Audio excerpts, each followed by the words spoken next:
The ban.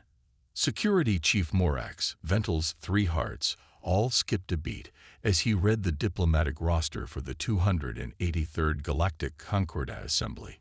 He blinked his 4 crystalline eyes, certain he had misread the document on his holopad. The name was still there when he looked again. Earth Diplomatic Contingent, Ambassador Elena Reyes and Delegation 5. Coordinator Lith. He called to his Felician deputy, whose translucent skin rippled with bioluminescent patterns of anxiety when she saw his expression. This can't be correct. Humans at a Concordat assembly. After the Proxima incident, the invitation was authorized by the High Council itself. Lith replied, her voice modulated to Project Calm while her skin betrayed her unease. They're calling it a necessary step toward reconciliation. Vental's exoskeletal plates clicked together as he shifted uncomfortably in his command chair. 27 cycles of service to the Galactic Security Corps, and he had never once been required to manage a human diplomatic team. Nobody had. Not since that day. Implementation of Protocol Omega-12, he announced, pressing his identification plate against the security terminal. The station's AI acknowledged with a series of harmonic tones. And alert all senior security personnel. I want a full briefing in 1 hour. The Harmony station rotated majestically in high orbit around Nexus, the neutral world designated for all Concordat assemblies. Its great ring structure housed representatives from 317 species, all coming together to discuss galactic policies, trade disputes, and security concerns. The transparent dome of the Grand Chamber offered spectacular views of the swirling blue-green planet below and the star-speckled void beyond. Security Chief Vental stood at rigid attention as the various delegations arrived, each escorted by his elite guards. The Canopy with their environmental suits, the gaseous Thorians in containment fields, the crystalline Vasteri who communicated through complex light patterns. Each species represented the magnificent diversity of sentient life in the galaxy, and each delegation carried their ceremonial or functional weapons, as was their ancient right under Concordat tradition. All except for one. Earth diplomatic vessel, Horizon, requesting docking clearance, announced the station's eye. Granted, Vental responded, his voice tight. Security teams Alpha and Delta to docking bay 17. Full protocol. He made his way to the docking bay, flanked by Lith and his most trusted officers. The sleek, charcoal-gray ship bearing Earth's insignia, a stylized globe with an olive branch, settled onto the landing pad with barely a sound. The airlock cycled, atmosphere pressure equalized, and the doors slid open. Ambassador Elena Reyes emerged first. She was tall for a human, her dark hair peppered with silver, wearing the formal blue and gold uniform of Earth's diplomatic corps. Behind her came 4 others. 2 aides carrying data terminals, a cultural attaché whose eyes darted around the bay with scholarly curiosity, and a broad-shouldered man whose perfect posture and vigilant gaze marked him as military despite his civilian attire. Ambassador Reyes, Vental greeted formally, touching his primary heart in the traditional Trilaxian gesture of respect. Welcome to Harmony Station. I am Security Chief Morax Vental. Chief Vental, Reyes responded with a diplomatic smile, extending her hand in the human custom. After a moment's hesitation, Vental accepted the gesture, his chitinous appendage engulfing her smaller hand. Thank you for your welcome. May I introduce Captain James Harper, my security advisor. The military man stepped forward, his face a mask of professional neutrality. Chief Vental. Captain. Vental's sensory bristles detected the subtle tension in the human's frame. I must inform you that all members of your delegation will need to pass through our security procedures before proceeding to your quarters. Of course, Reyes replied smoothly. We're fully aware of the protocols, especially those that apply uniquely to humans. There it was, the acknowledgement of what everyone was thinking, but no one had yet mentioned. The ban. The security scan was thorough, far beyond what other delegations endured. Each human stood in the molecular scanner as it hummed and probed, searching for any hidden weapons or dangerous devices. "Clean," announced the security officer operating the scanner. "No conventional weapons, no explosives, no prohibited technology."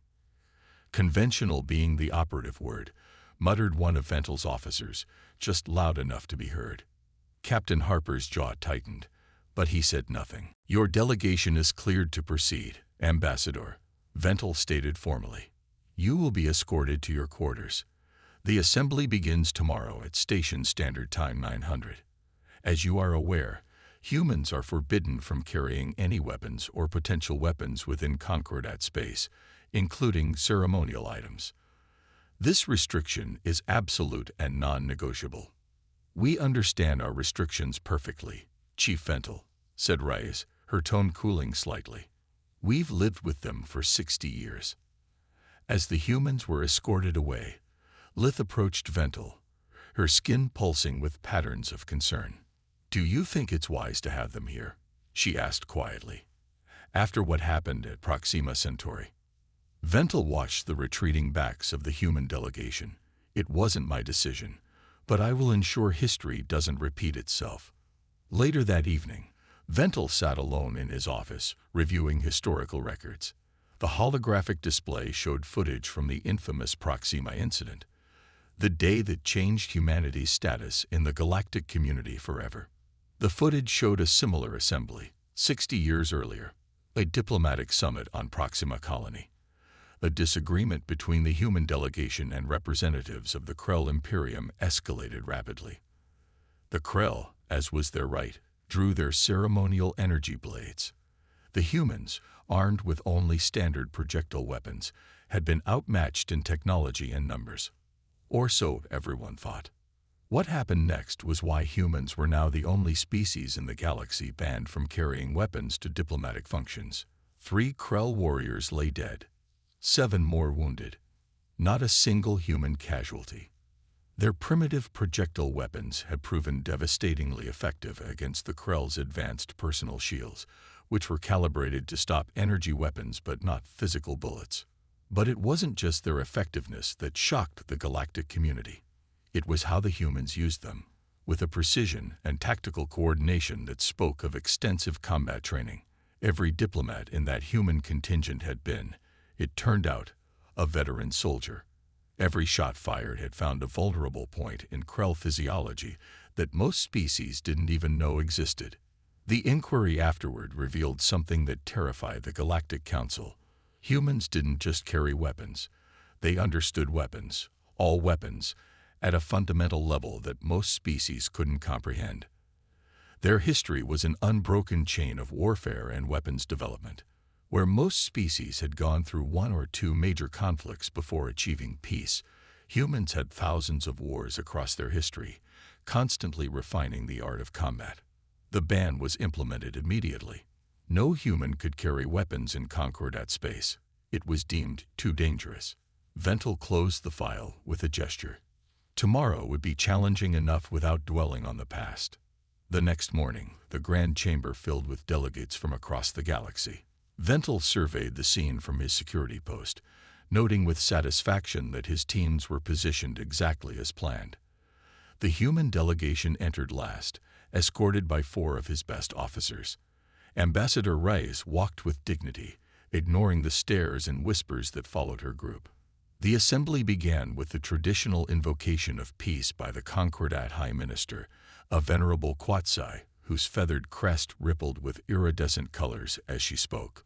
"We gather in the spirit of understanding and cooperation," her translator broadcasted. "Each voice equal, each perspective valued." As the procedural matters proceeded, Vental maintained his vigilance. Something felt wrong. His instincts, honed through decades of security work, were signaling danger, but he couldn't identify the source. "Security scan report."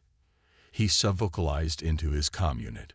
"All sectors clear, Chief," came the response. "No anomalies detected." And yet, the sense of impending crisis grew stronger. He observed Captain Harper, noting how the human's eyes constantly scanned the chamber, pausing occasionally on specific points. Following the human's gaze, Ventil noticed something curious about the Dravian delegation. Their movements seemed slightly off, their traditional greeting gestures imprecise, just as the High Minister was about to introduce the first major agenda item. Ironically, a proposal to revisit certain security protocols, including the human weapons ban. Captain Harper suddenly stood. Ambassador Reyes grabbed his arm. "James, what are you?" "Those aren't Dravians," Harper said, his voice carrying in the momentary silence. The chamber erupted in confused murmurs. The Dravian ambassador rose, his insectoid features contorting in what translated as indignation. "This is an outrage. The human makes baseless accusations." Ventil was moving before he consciously made the decision, signaling his teams to converge on the Dravian delegation. "Security alert. All delegates remain in place." Harper was speaking rapidly to Reyes, pointing toward the alleged Dravians. Ventil approached them both. "Explain yourself, Captain," he demanded. "They're ceremonial staffs," Harper replied without hesitation. "Authentic Dravian combat staffs have 13 notches on the handle, representing their ancestral hives. These have 11, and are holding them wrong. Grip too high for proper balance." Ventil blinked in surprise.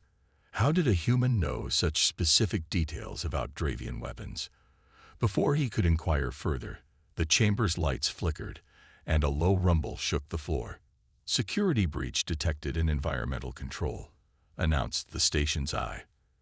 "Unknown contaminant entering atmosphere circulation." As panic began to spread among the delegates, Ventil saw the false Dravians reach for their staffs. In one fluid motion, they twisted the handles, and the decorative objects transformed into advanced energy weapons. "Take cover," Ventil shouted, drawing his own sidearm. But he was too late. The disguised infiltrators had already aimed their weapons at the High Minister's platform. Energy beams lanced across the chamber, only to impact harmlessly against an energy barrier that hadn't been there seconds before. Standing near a control panel, one of the human aides smiled grimly. "Localized shield generator," she explained as Ventil stared in shock. "We figured you wouldn't mind if we brought defensive technology." Before he could respond, chaos erupted as the imposters opened fire on the delegates. Security teams returned fire, but the chamber's architecture made it difficult to get clear shots without risking civilian casualties. Through the confusion, Ventil saw Captain Harper moving, not away from danger, but toward it. The unarmed human was making his way toward the attackers with a purposeful stride that sent chills down Ventil's spine. "What is he doing?" Lith asked, her skin flashing with alarm patterns. "I don't know," Ventil replied. "But I have a feeling we're about to find out why humans aren't allowed to carry weapons." As gas began to fill the chamber and delegates scrambled for exits, Ventil lost sight of Harper in the chaos. But he couldn't shake the feeling that the real danger was just beginning. The silent alarms throughout the station continued to pulse, warning of a threat that most delegates didn't yet comprehend. And somewhere in the confusion, an unarmed human was moving toward heavily armed attackers with the confident stride of someone who didn't need a weapon to be lethal. Ventil keyed his emergency override, broadcasting to all security teams. "Priority alert. Protect the delegates at all costs. And locate Captain Harper immediately." The day that had begun with diplomatic ceremony was descending into the very scenario Ventil had feared most, a security crisis with humans involved. Only this time, the humans weren't the aggressors. They were the wild card no one had anticipated, not even him. The revelation. Chaos had fully engulfed the Grand Chamber. The air filtration system was failing, pumping some kind of disorienting gas into the vast space. Delegates from various species were reacting differently. Some collapsed immediately. Others became confused and disoriented. A few seemed entirely unaffected due to their unique physiologies. Security Chief Morax Ventil activated his emergency respirator, the device automatically sealing around his breathing orifices. Through the growing haze, he tried to track the movements of both the attackers and the human delegation. "Status report," he demanded over the security channel. 5 confirmed hostiles, came Lith's strained response. They shed their Dravian disguises, species unknown, possibly mercenaries. They're attempting to reach the High Minister's platform. Casualties. Minor injuries from the panic, but no fatalities yet. The humans' shield technology contained the initial energy blasts. Vental's tactical display showed his security teams regrouping, but the gas was hampering their effectiveness. The attackers, wearing what appeared to be specialized breather masks, moved with practiced coordination. "Where are the humans?" Vental asked urgently. There was a pause before Lith answered. "Ambassador Reyes and 3 aides are sheltering with the Canopy delegation. Captain Harper's location is unknown." That was exactly what Vental feared. A commotion near the northwest entrance drew his attention. One of the attackers had broken away from the main group, heading toward what appeared to be a secondary objective. As Vental watched, a shadow detached itself from behind a decorative column. A human shadow. Captain Harper moved like flowing water, his movements economical and precise. The attacker sensed him too late, spinning around just as Harper closed the distance between them. What happened next occurred so quickly that Vental's recording implant would need to be slowed down later for full analysis. Harper ducked under the energy weapon's muzzle, one hand striking upward to divert it, while the other delivered a precise blow to what appeared to be a nerve cluster in the attacker's neck. As the mercenary staggered, Harper twisted the weapon from the attacker's grasp with a technique that exploited leverage and joint manipulation rather than brute force. Instead of using the captured weapon, Harper disabled it with a quick movement that indicated intimate knowledge of its design. The mercenary, recovering from the initial shock, drew a blade and lunged. Harper sidestepped, caught the attacker's arm, and used the mercenary's own momentum to send them crashing into a wall with bone-crushing force. The entire encounter had taken less than 6 seconds. "By the void," whispered Lith through the comm. "Did you see that?" "I saw," Vental replied grimly. "Track him, but do not interfere unless absolutely necessary." Throughout the chamber, similar scenes were unfolding. Ambassador Reyes had not remained sheltered as reported. She and her cultural attaché were moving elderly Quatse delegates to safety, displaying strength and endurance surprising for their size.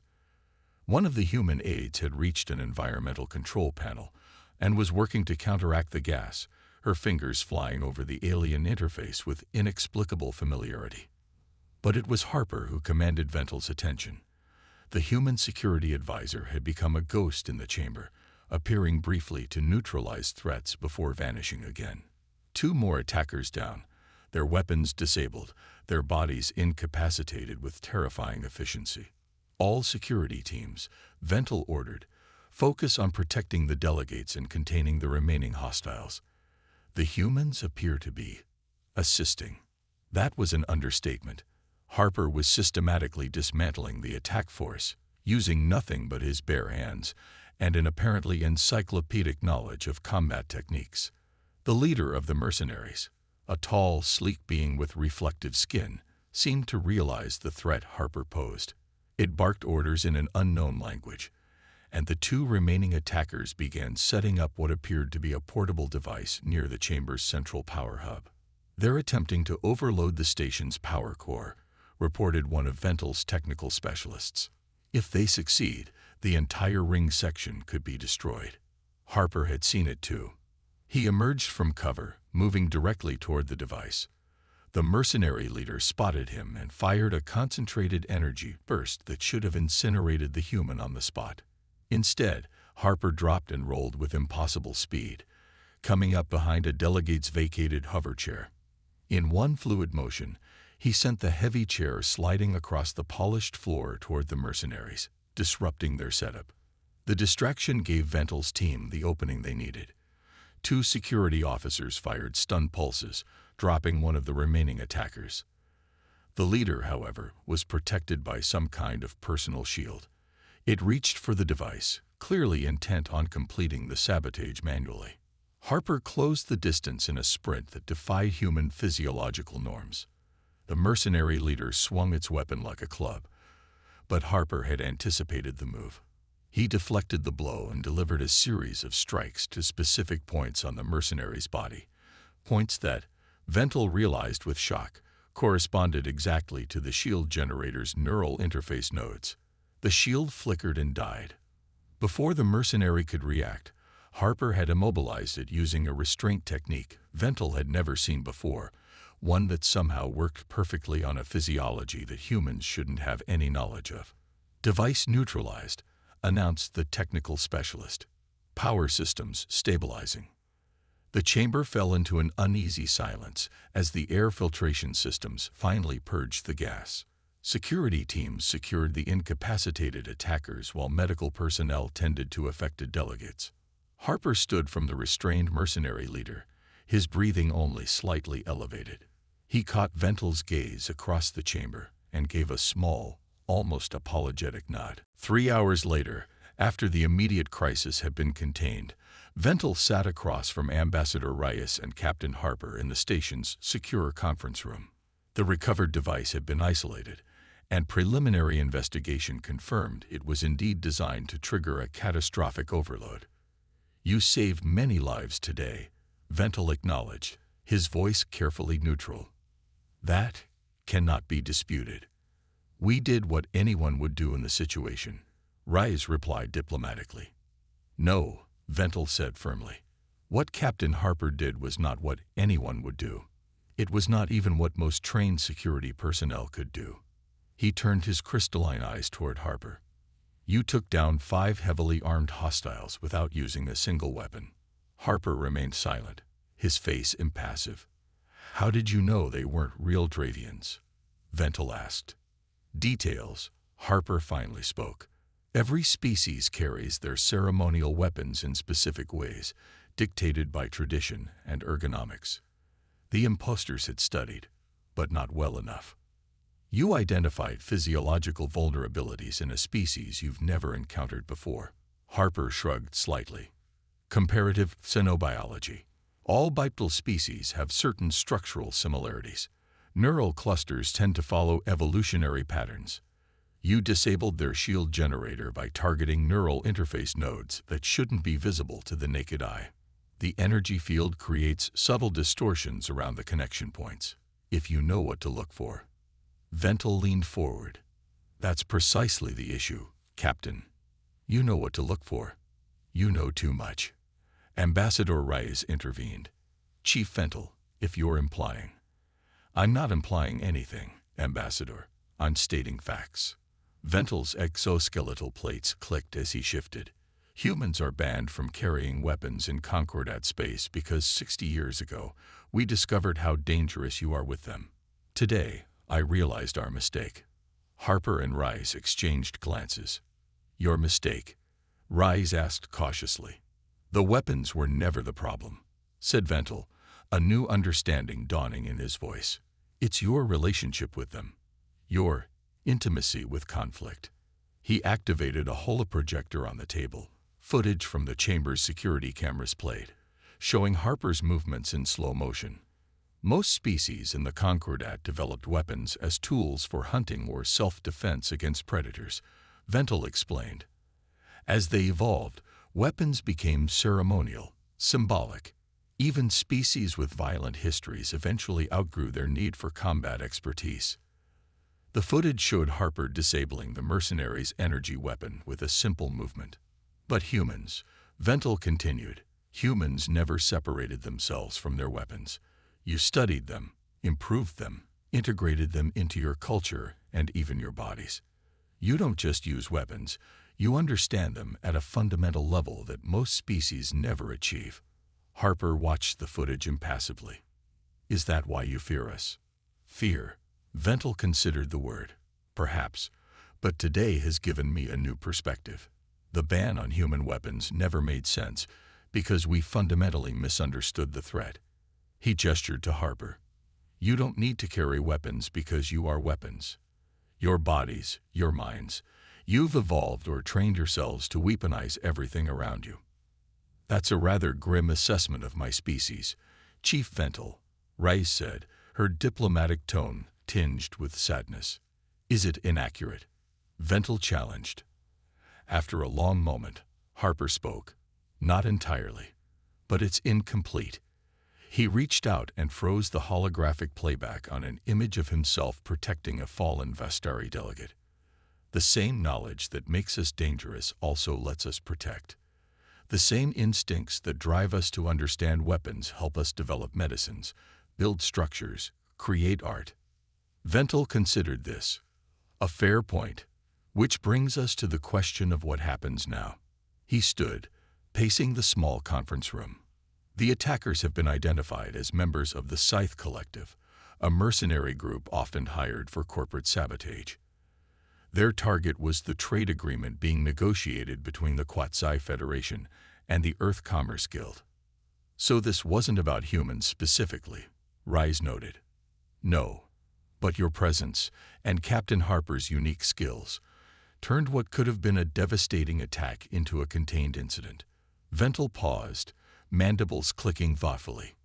The High Council will need to reevaluate many things, including the human weapons ban. Harper raised an eyebrow. Are you suggesting it should be lifted? I'm suggesting it may be pointless, Ventel replied. But more importantly, I'm recognizing that perhaps we've been focusing on the wrong aspect of human integration into the Concordat. Which is? Rise asked. Your potential as allies, not just diplomatically, but in security matters. Ventel's crystalline eyes fixed on Harper.